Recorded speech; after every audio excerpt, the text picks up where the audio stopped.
The morning fog curls low through the forest, wrapping the trees like soft ribbons of silver. Red steps carefully along the mossy path, her crimson cloak glowing like a heartbeat. In the pale light, the forest seems to watch her, whispering secrets beneath the rustle of leaves. Every sound feels alive. The distant call of a crow, the drip of dew from high branches, the hush of wind that almost seems to say her name. She clutches the basket close, aware of something stirring beyond the mist. The stories about the forest being awake were never meant to be believed. Yet now, every root and shadow feels aware of her presence. Somewhere, unseen eyes follow her steps, patient and clever. She pauses, breath held as a voice, smooth as velvet and cold as stone, echoes softly behind her, going somewhere special. Little traveler, her pulse leaps. The stories never said the wolf would sound so human. Would you still follow if the stars whispered your name? Red steadies herself and turns toward the voice, though the fog hides its source. Who was there? She asks, but the forest answers with silence. Then a rustle, a low chuckle, and the shape of a man stepping out from the silver haze.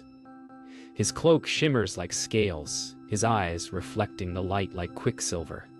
He smiles, but it doesn't reach his eyes. You shouldn't walk alone in these woods, he says kindly, yet something in his tone coils like a lie. Red keeps her chin high, pretending not to tremble. She's heard tales of spirits who test travelers, and she wonders if he's one of them. The man's voice slides through the air like honey laced with smoke. Where are you going, little one? The forest isn't safe. Red's heart thumps fast, but she forces a smile. To my grandmother's, she says lightly. And I know the way. He leans closer, eyes gleaming with interest. Such a brave child, he murmurs. The wolves here have grown clever. Red steps back, careful not to break her calm. She senses it now, the wrongness behind his charm. The forest rustles, uneasy, as though it too wants to warn her. They walk side by side for a while, the wolf asking harmless questions about her grandmother, her home, the things she carries. Red answers politely, weaving half-truths into her replies. She feels the air shifting around them, the forest quieting as though listening to their words. The wolf's gaze flicks off into the basket, curious, calculating. What's inside? He finally asks, and she smiles sweetly. Only what my grandmother loves most. His eyes narrow, but she doesn't stop walking. Somewhere above them, a crow cries sharply. A warning. The path forks. One way bright with morning light, the other dim and tangled in shadows. Red stops. I think I'll take this way, she says, pointing to the darker trail. The wolf hesitates, a flicker of uncertainty crossing his face. Are you sure? He asks softly. Red nods. The lighted path looks too easy. Her cloak sweeps as she turns down the shadowed road, and for a moment, the forest seems to hold its breath. Behind her, the wolf's smile fades into something colder. The game has begun. The forest darkens as Red walks deeper into the heart of it. Her footsteps softened by layers of fallen leaves. The air grows colder, the wind whispering in words she almost understands. She can feel him following now. Not close enough to see, but close enough to sense, like the shadow of thought before it forms. Her heart pounds, but her mind stays sharp. She remembers her grandmother's warning. Never let the forest choose your path. Choose it yourself. The trees bend low, their roots thick with glowing moss that hums faintly when she passes. Somewhere far behind, a low growl echoes, not of anger, but hunger. Still, Red doesn't run. She smiles faintly to herself. If the wolf wants to play, she will make the forest her ally. A faint rustle breaks the stillness, and Red stops, From behind a tangle of vines, the wolf steps out, his face calm, his silver eyes soft. "You're brave," he says, voice low and admired. "Most would have run." Red shrugs lightly. "Running never helps," she answers. The forest doesn't like fear.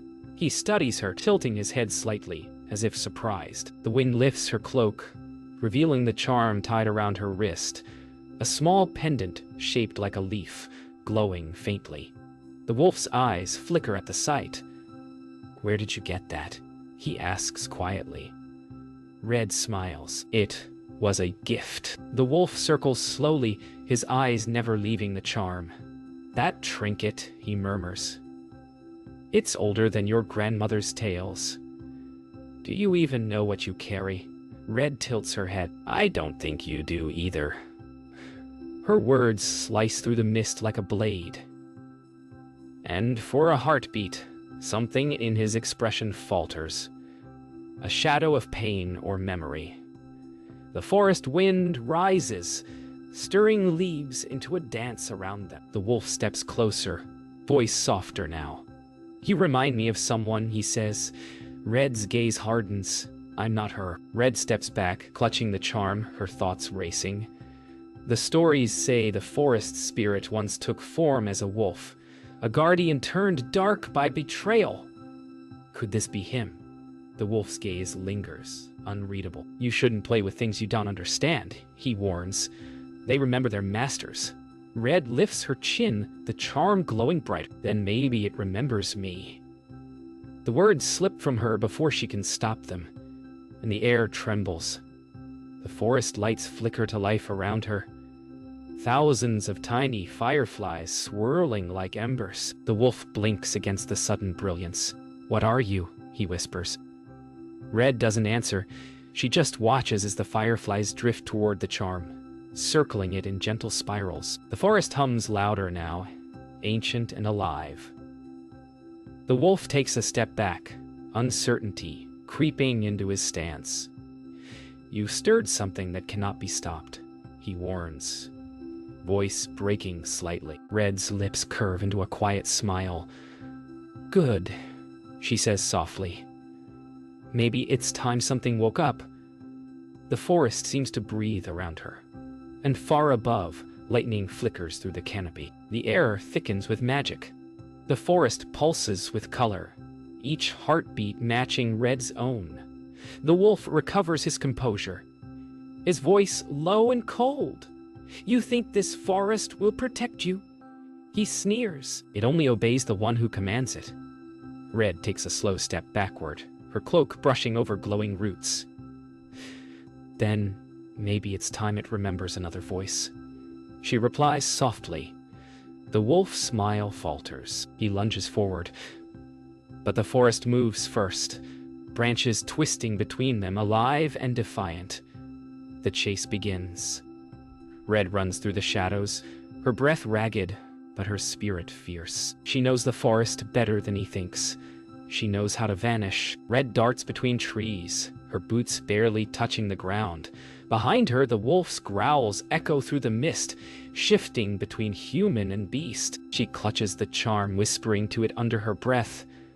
A plea, a command, or perhaps both.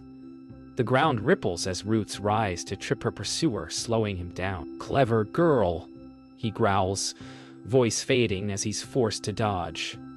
"But you can't hide forever." Red doesn't answer.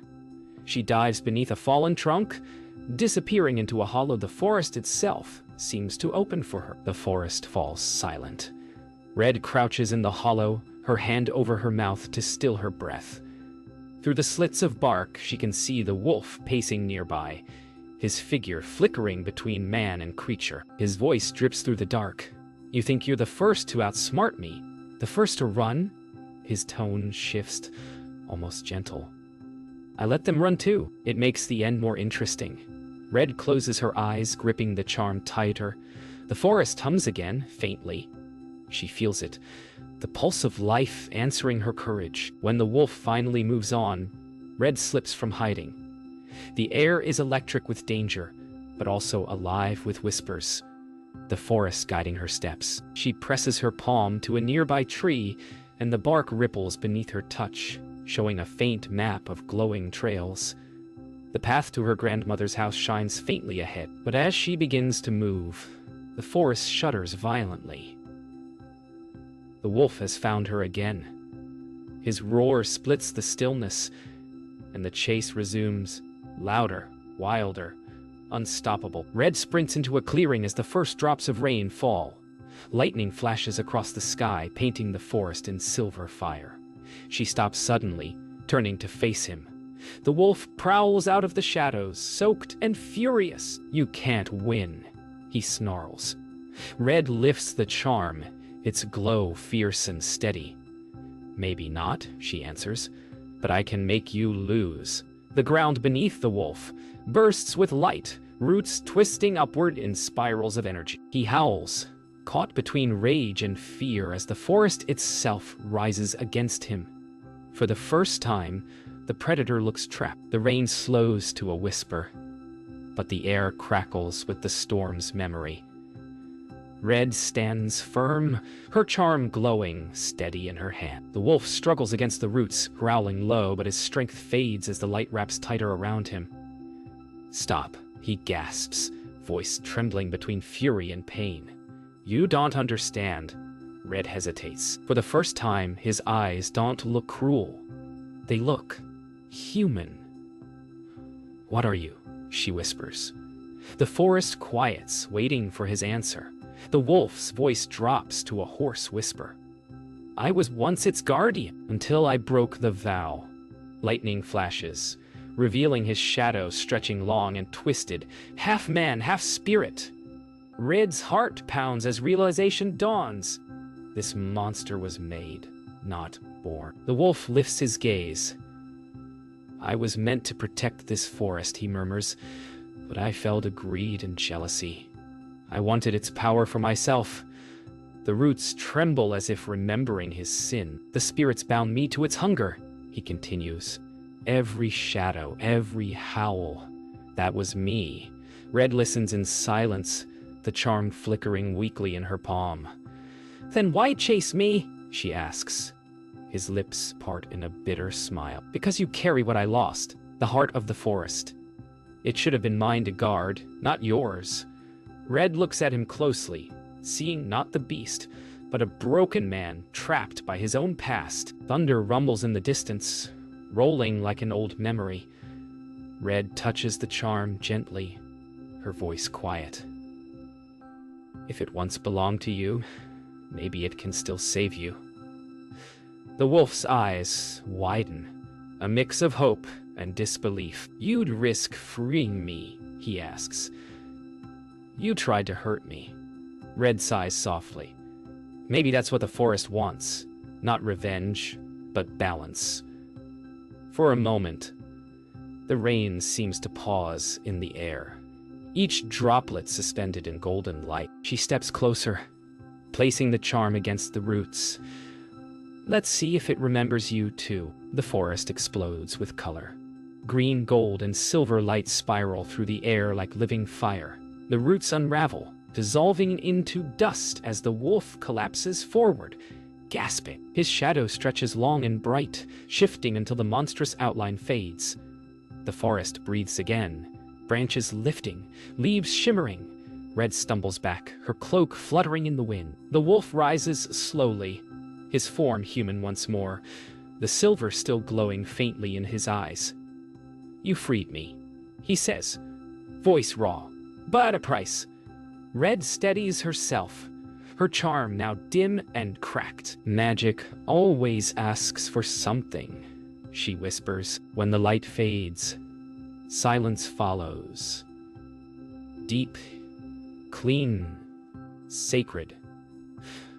The wolf kneels before her, no longer a creature of shadows, but a man reborn. "What will you do now?" Red asks quiet. He looks toward the ancient trees, eyes soft with something like peace. "I'll guard it again," he says. "The right way this time." Red nods, clutching the cracked charm. She feels its pulse weaken but not die. The forest stirs gently, brushing against her mind with gratitude. She turns toward the path, her task not yet done. The wolf watches her go, whispering into the rain. The forest remembers you now, Red. The forest grows quiet again as Red walks on, her cloak dripping with rain. The air feels different now, lighter, yet watching. She senses the wolf's gaze fade into the distance, replaced by something older. The charm around her wrist flickers weakly, but still glows with a heartbeat of gold. She whispers to herself, almost there. The path ahead narrows, winding through trees that bend inward, their branches curling like fingers. Every few steps whispers drift around her, not words, but voices. The forest is speaking again, testing her resolve. She grips her basket tighter, remembering her grandmother's warmth and the promise of home. Yet, deep inside, she knows she's walking through something that sees her heart. She follows the path until it opens into a meadow, but something feels wrong. The flowers sway without wind, their petals whispering her name. Red steps closer, and the ground ripples like water. A figure appears, her grandmother smiling gently. "You made it, my dear," the woman says, but Red doesn't move. Her heart knows this isn't real. "You're not her," she says softly. The false grandmother's smile falters, eyes turning black as shadow leaks from her form. The illusion hisses and fades into mist. Red exhales slowly. "You will have to try harder than that," she mutters, her courage steady. The forest grows darker still, twisting with old magic. The ground beneath Red's feet turns to mirror-like glass, reflecting stars that don't belong to this world. Each reflection shows a version of herself, one afraid, one angry, one uncertain. She pauses, realizing this is the test. Not to fight, but to face herself. She kneels, whispering, "I'm not perfect, but I am brave." The reflections shimmer and dissolve. The path reappears, golden and true. The forest hums softly, almost like a purr. She has passed. Beyond the mirrored clearing, Red emerges into a grove filled with soft light. The air feels peaceful again. Fireflies hover around her, gentle and curious, forming a glowing trail toward a wooden bridge ahead. She follows, her basket swinging lightly, her steps certain. The charm no longer shines, yet she feels its warmth deep within her. Halfway across the bridge, she looks back and sees silver eyes watching from the trees. The wolf, silent and calm. She nods once, and he fades into the mist. No longer her enemy, but her guardian once more. The forest parts at last, revealing a hill bathed in soft dawn light. At its crest stands a small cottage with smoke curling from the chimney. Red pauses, her heart swelling with relief and wonder. The forest behind her whispers one final time. Not a warning, but gratitude. "Thank you," it seems to sigh. She smiles, lifting her hood and walking toward the cottage. The world feels alive again. Healed, breathing, and new. Red's journey through the forest has changed her forever. Somewhere deep among the trees, the wolf's quiet howl rises, not of hunger, but of peace. Red approaches the cottage slowly, her boots sinking into dew-soaked grass. The air smells of smoke and wildflowers, yet something in the silence feels heavy, rehearsed, too still. She knocks once. No answer. When she pushes the door open, the warmth inside hits her like a wave, thick with the scent of herbs and candle wax. "Grandmother," she calls softly. From the shadows comes a weak voice. "Come closer, my dear." Red's breath catches. The voice sounds right, but wrong. Too measured, too smooth. The charm on her wrist flickers faintly, warning her. She steps forward anyway, each footstep slow, careful. The firelight glints against a pair of silver eyes half hidden beneath the quilt. Red's eyes narrow, her voice calm. "Grandmother, "What big eyes you have," she whispers. "All the better to see you with, my dear," comes the reply. Smooth as glass, she steps closer. "And what sharp teeth you have." The creature in the bed smiles slowly, its shape flickering, breaking. "All the better, too." The words cut off as Red raises her hand, the charm burning bright once more. "You're not him," she says. "You are what he left behind." The illusion tears apart, the shadowy version of the wolf, howling as the fire roars higher. The true battle isn't of teeth, but spirit. The shadow wolf lunges, its form unraveling like smoke, circling her in tendrils of darkness. Red stands her ground, whispering the words her grandmother once taught her. "The light belongs to those who listen." The charm pulses, matching her heartbeat. The darkness strikes, and the charm bursts in her hand, scattering gold embers through the air. Each ember becomes a light, clinging to the shadow, burning it away piece by piece. The wolf's echoing screams softens, turning from rage to sorrow, then silence. The room grows calm. The only sound is Red's breath and the whisper of dying embers. When the last ember fades, the room feels new again. The air smells of rain, not fear. A quiet knock comes from the door. Red opens it slowly, and there stands her real grandmother, weary but safe, her green eyes soft with pride. "You've done what even I couldn't," she says. "You ended the curse." Red smiles faintly, the broken charm cradled in her palm. "Not ended," she says. "Just changed." The forest outside stirs gently, its song calm and whole. For the first time, Red feels it.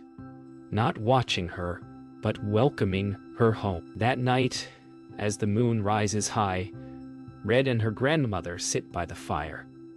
The forest hums gently beyond the windows, alive but at peace. Red watches the flame and wonders if the wolf can still see it, the light he once feared, now free. Her grandmother touches her hand. "Courage is not about winning," she says softly. "It's about healing what was broken." Red nods, her eyes reflecting the dancing fire. Outside, a single howl echoes, not haunting, but grateful. She closes her eyes, whispering to the stars, "Good night, old friend." Morning arrives slowly, painting the forest in soft gold. Red steps out of the cottage, the scent of dew and earth filling the air. The world feels reborn. The trees no longer whisper warnings, but songs. The forest that once frightened her now hums with warmth, light flowing through its branches like veins of sunlight. She looks down at the cracked charm in her hand, its glow faint but steady. "You did well," she whispers to it, smiling. The path that once felt endless now stretches wide and welcoming. For the first time, she walks not as a visitor, but as part of the forest itself. As she walks deeper into the morning light, she sees signs of renewal everywhere. Roots healing, flowers opening, streams running clear again. Birds sing melodies that sound like laughter. The forest that once feared its own shadow now shines in quiet joy. Red trails her hand across the bark of a great oak, feeling its pulse beneath her fingers. A whisper tickles her ear. "Thank you." She doesn't turn. She doesn't need to. The forest's spirit, the wolf's true self, lives within every rustle and sigh. At the edge of a clearing, she finds the wolf's silver pendant resting atop a mossy stone. The sight freezes her breath. She kneels, brushing her fingers against it. The metal is warm, as if holding his memory. A breeze stirs the trees, and she hears his voice, calm, unafraid. "You carried the light well." Red smiles, her eyes glistening. "You taught me how," she whispers. She places the cracked charm beside the pendant, two halves of a story reunited. The wind swirls gently, lifting her hair, carrying her words into the forest's heart. The sunlight grows stronger, filtering through the trees like 1,000 tiny blessings. Red stands tall, facing the open path leading out of the forest. She knows she'll return, Not because she must, but because this place is part of her now. Behind her, the forest sighs contentedly, its song echoing through the air. Balance restored. She lifts her hood, her red cloak catching the golden light like fire, and begins the long walk home. Her heart feels full, not with fear or sorrow, but gratitude. As she disappears beyond the forest's edge, the wind carries a final whisper, the wolf's voice, soft and content. "The light remembers you." Red smiles faintly without turning back. The morning sky opens above, blue and endless, as fireflies drift upward like tiny stars returning home. The story of fear and hunger has become one of love and memory. Somewhere far within the trees, a new howl rises, not a curse, but a song of freedom. And with that, Little Red Riding Hood's tale becomes the forest's legend, forever glowing in the golden dawn.